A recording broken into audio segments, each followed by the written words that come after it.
All right, good evening, everybody. It's Thursday night, February the 8th. It is 8:26. We're live on our streaming platforms right now, live on Facebook. Just always like to get the time right up front so people that may be watching it at a later time know when this was recorded. So we don't have anything terribly active headed our way. But we do have a little rain in the forecast, as well as a cold front this weekend to talk about. And then next week, later in the week, into the weekend, may have some more promising rain to look forward to. But that's still way out in the forecast. And we'll get those details more so next week. So we'll jump into this evening's topics. Go right to the maps. The drought monitor, it's updated every Thursday, and the entire area is drought free with respect to our soils, which is great news. That yellow shade is abnormally dry, not necessarily drought, but the coastal bend, we have been above average with respect to our rainfall here since October, which is a symptom of the ongoing El Nino, and we've got more rain in the forecast for February for sure. So drought monitor's looking good. We'll expand the view here. The watershed improving, but still some extreme drought west of San Antonio extending into the Choke Canyon catch zone. So you'll see those two colors that are outlined. The yellow is the Nueces River catch zone, and all that flows into Lake Corpus Christi. The Atascosa also river is in that yellow shaded area. And the blue shade is the Frio River, and that's the area that it needs to rain to fall into that riverbed, which then goes into Choke Canyon. So that's the watershed. These are the levels up over the last month and week. That is nice, but we've got a long way to go if we're going to get back up to a more sustainable, no water restriction type of level. We've got to get up 40 to 50, maybe even higher than that on the percentage between these two reservoirs. And the biggie is Choke Canyon. It's like 2.5 times the size of Lake Corpus Christi, and if that reservoir can gain more ground on its percentage, we're going to see a huge rise in the combined level. But as it stands right now, 24.5% over at Choke Canyon, and a little over 48% at Lake Corpus Christi. We always get these questions about, well, why isn't it more of an even split between the two? In other words, why wouldn't it be 36% to just split the difference between Choke Canyon and Lake Corpus Christi? And the reason for that is because Choke Canyon is much bigger, so it's going to have a bigger weight on the percentage between the two. So 31% is our current level. Right now, we're close to 70 degrees outside. The wind is gently blowing in from the southeast, 11 miles per hour. And we're going to be in the mid-60s overnight. The humidity level's a little bit higher. I'm looking at the street light over SPID, and you can see and make out some of that moisture in the atmosphere. So we're more saturated. We're certainly more humid than you would expect February the 8th to be.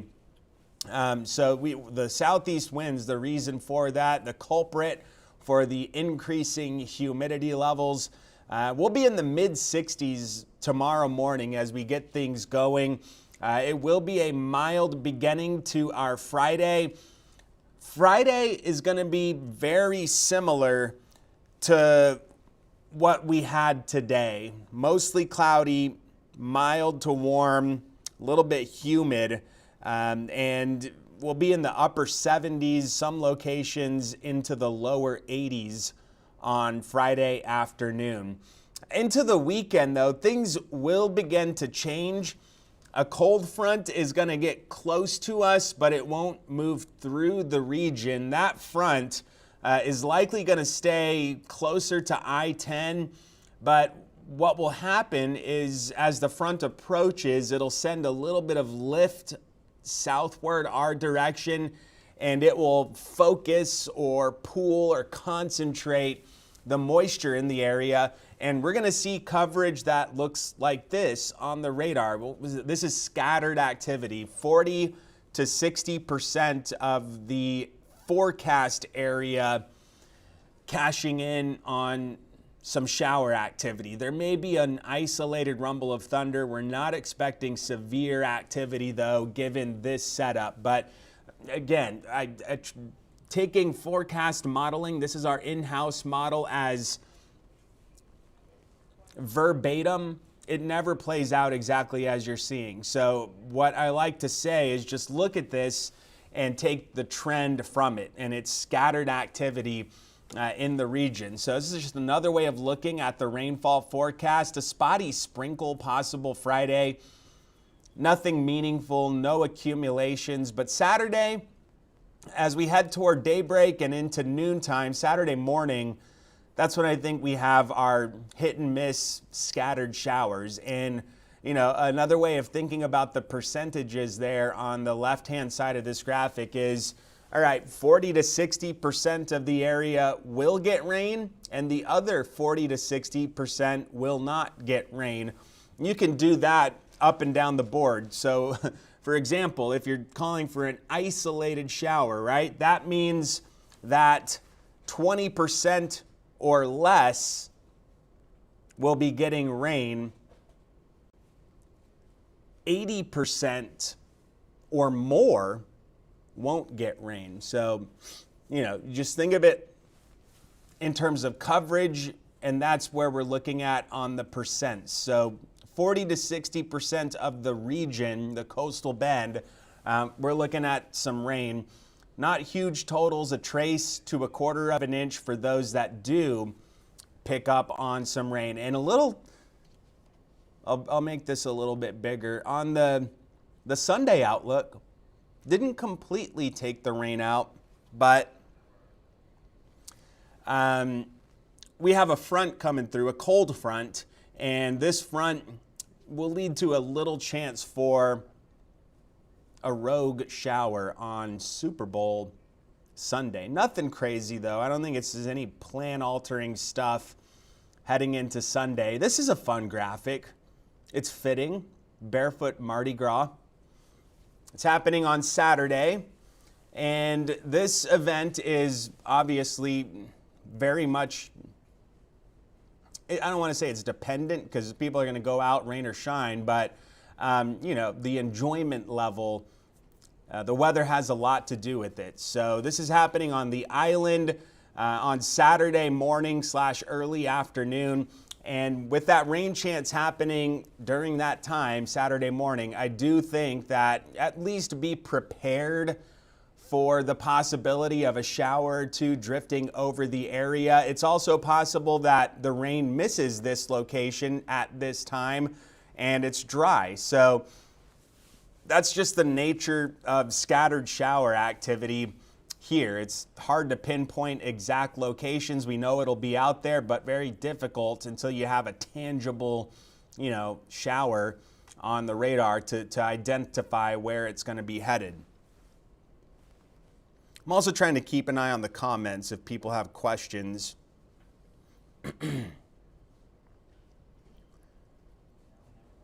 So, beach Saturday morning, mid to upper 60s, southeasterly breeze on February the 10th. I took that picture on the graphic a couple years ago. I was a judge for the parade. Fun time, lots of cars. You see how many people are out there. The sky will not look like that this year. It'll be a lot more cloudy. And again, a few showers.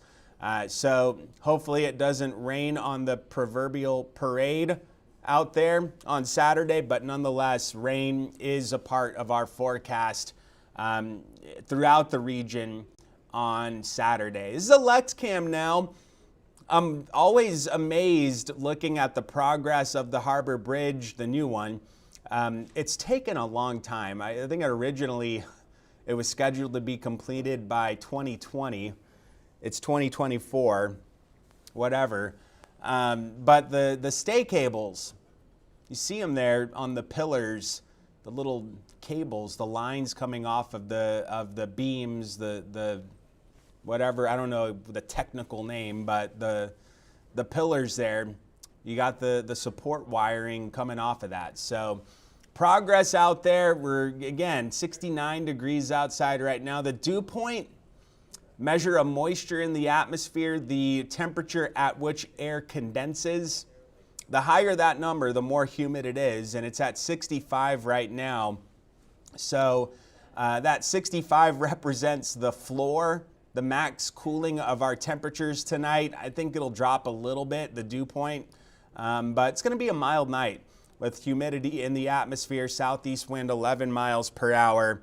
Right now, real-time satellite and radar imagery, the system that's going to help get the rain chances going here on Saturday is right now over Arizona, where the Waste Management, it's a golf tournament, is happening. I saw some of the guys out there wearing some colder looking clothing, so it's cool over there. A little bit of rain in that part of the country, some rain up near San Antonio as well as part of the Watershed, some light rain falling in the Watershed here on Thursday night. But the system, again, that we're going to be following is over Arizona. You see that little spin moving into Arizona. This is water vapor imagery. And we've got a ton of Pacific moisture streaming in overhead, right off the Pacific Ocean, right over the top of Mexico and into Texas. That's one of the reasons why it's been cloudier the last couple of days. So the system that's in Arizona is going to move to the east-northeast tomorrow. Again, we talked about this already, a little spritz possible, but nothing meaningful. Tomorrow's going to be similar to the way today was. And then that front drifts southward. It'll stall somewhere between San Antonio and the coastal bend in Corpus Christi. I don't think it makes it in, but like we were talking about in the previous zoomed in graphic, this front will kind of squeeze our moisture. It'll concentrate the moisture in the area. Sometimes we'll call it, it'll pool the moisture, P-O-O-L. And that's why we have this little scattered shower opportunity here on Saturday morning. That looks to be the best chance. There may be some isolated stuff in the afternoon, but that front lifts north on Sunday. We catch this cold front, and it's looking like the best energy for this one is going to be well north of here. I don't think we have much of anything in terms of rainfall on Sunday. But the caveat is yes, this is a cold front. Sometimes you can get extra lift from it. So I don't want to completely just ignore any possibility. There may be a rogue shower, but not enough to really be worried or concerned about. Most people won't see anything at all. And then it clears up on Sunday afternoon. The winds are going to pick up 10 to 20, maybe some gusts up around 30 miles per hour. And on those winds, it'll get cooler. So 40s here. Heading into Monday of next week with sunshine. Monday's looking pretty nice. On the grill cast, I'm smoking a brisket this weekend. I'm not going to put it on until Saturday late, like 11 midnight, maybe 1 a.m. My goal is to get it off by 1 or 2 o'clock in the afternoon on Sunday. You got to give it some resting time if you're smoking a brisket, right? So if you're in for a weekend-long cook and you don't have a covering on the grill, Saturday you may catch a shower, but Saturday night into Sunday, I think it's all good. Fire it up. We're good to go with respect to grilling weather on Super Bowl Sunday. If you're just throwing burgers and hot dogs, maybe some ribs, you're fine Sunday. So the grill cast is looking good for Super Bowl weekend. Temperature department now, again, humid, mild at night through Sunday. Mild, if not warm, in the afternoon. Friday, Saturday, Sunday, this front comes in, brings back the cooler nights. mild, comfortable afternoon high temperatures. Monday and Tuesday look really nice. Wednesday, decent for Valentine's Day.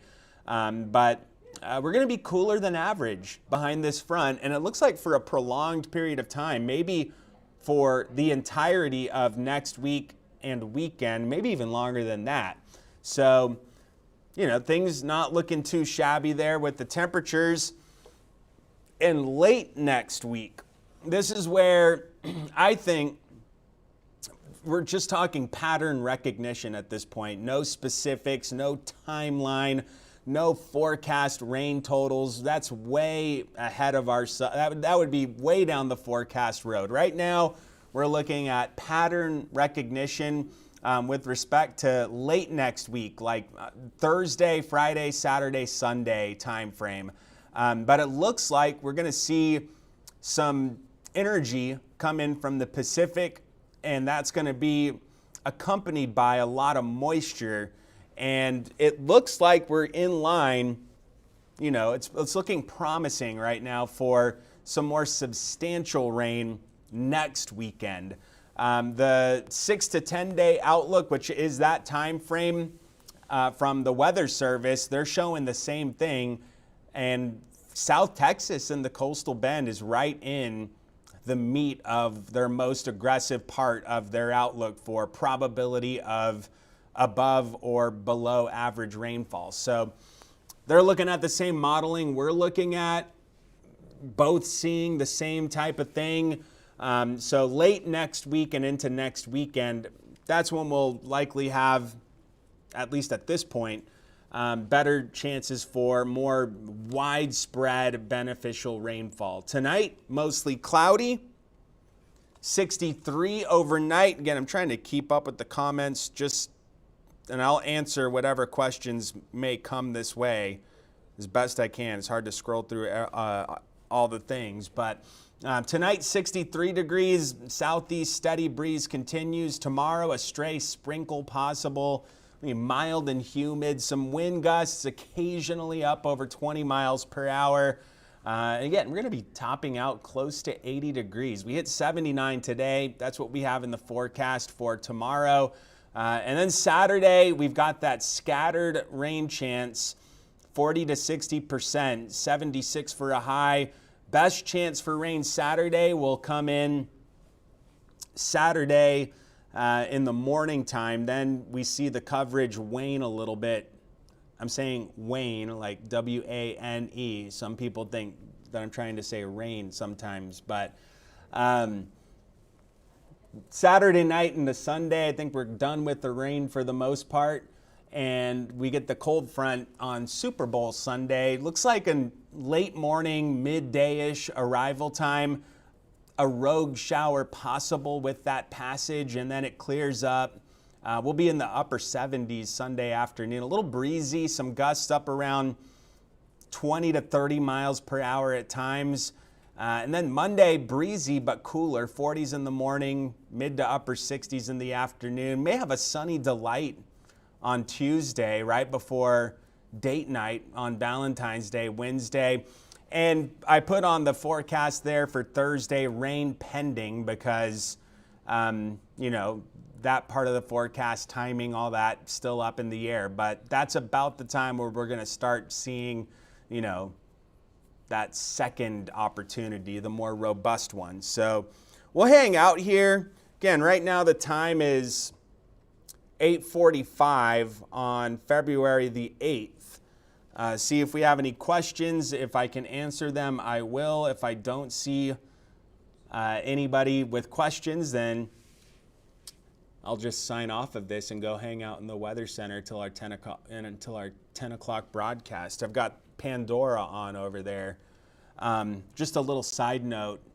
I posted this to my like personal work page the other day, but when I forecast, you know, every day, I get in at 2. We spend the hours between 2 o'clock. Sometimes I get at 1:30, but from the time I get in till the 5 o'clock news, we are making graphics, we're building forecasts, we're doing all these things, right? That's like the busiest time of the day for us.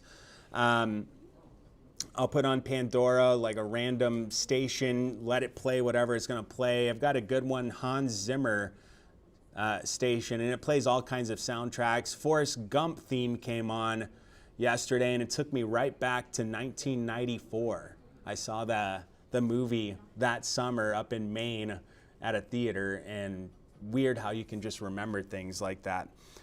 So let's see if we can answer questions. I'm not seeing too many, which means we must have answered all of the questions anyone may have had through the duration of this Facebook Live or streaming or wherever you're at. So I'm not seeing any. Pull the 7-day forecast back up. And yeah. So we'll leave it there. I'm not seeing the questions. Hope you have a safe weekend. Just a quick recap. Scattered rain Saturday morning, becoming more isolated in the afternoon. Then we get the cold front, Super Bowl Sunday. Not a terribly strong one. We clear up in the afternoon, highs in the upper 70s. Only a rogue shower with the passage of that front. Most locations don't see anything at all with respect to rain on Super Bowl Sunday. And then it gets into the 40s on Monday morning of next week with some comfortable weather to follow. So we'll leave it there. Again, time now a little after 8:45.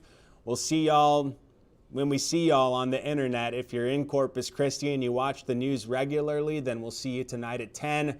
And y'all stay safe.